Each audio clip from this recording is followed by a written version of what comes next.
Hello from Michael Jacobides and Dalbert from the London Business School, who together with Konstantinos Trantopoulos and Vasilis Vassalos have just published a California Management Review on the business value of gamification. The digital gaming industry is enjoying a period of unprecedented growth. By 2027, the value is projected to surpass $500 billion, while user numbers are expected to surpass 3 billion people. Equally, though, gamification is transforming the fabric of business engagement, offering companies a competitive edge that cuts across all sectors, including banking, retail, fitness, and music streaming.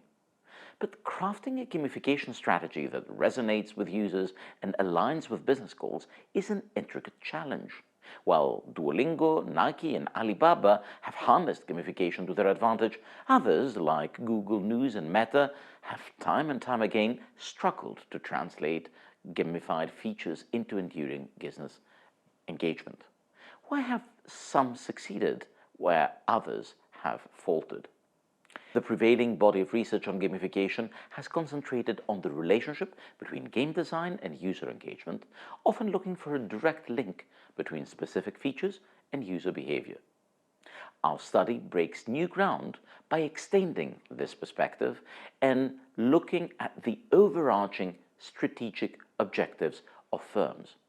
We've moved beyond the question of which design elements engage users and consider instead how these elements affect and are related to the broader business goals, such as customer retention, new customer acquisition, and in extreme cases, even transforming user perceptions, as our objective is to understand the different pathways through which the design of a game may be able to drive success and failure, and as we wanted to move beyond the impressionistic to a more systematic analysis to understand what underpins success or failure as companies try to leverage gamification to their advantage.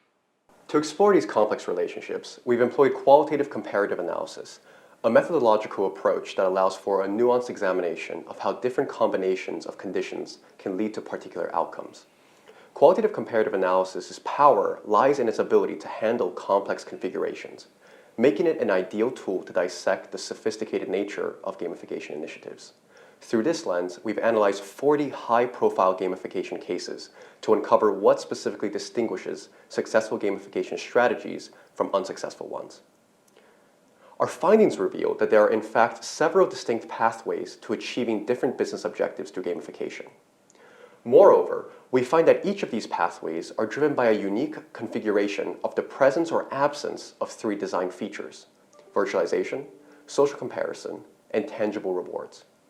These pathways align with strategic objectives, offering firms multiple avenues to achieve their goals. The message to managers is clear: there is no one-size-fits-all solution.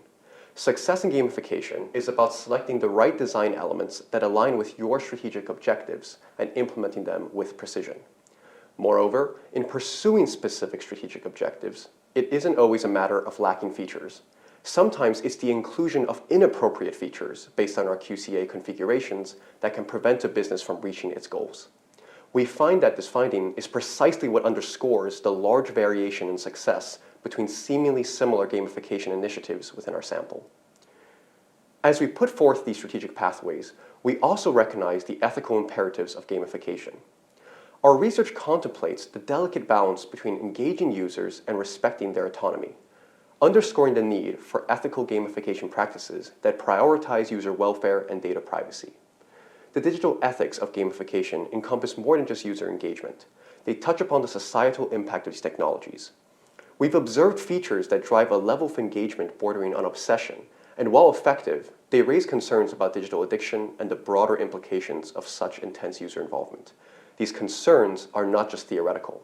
They are increasingly coming to the forefront as governments and societies grapple with the consequences of digital immersion. In conclusion, we urge businesses to consider gamification as a serious strategic tool. Our study offers a detailed framework that not only outlines the paths to successful gamification, but also insists on ethical deployment.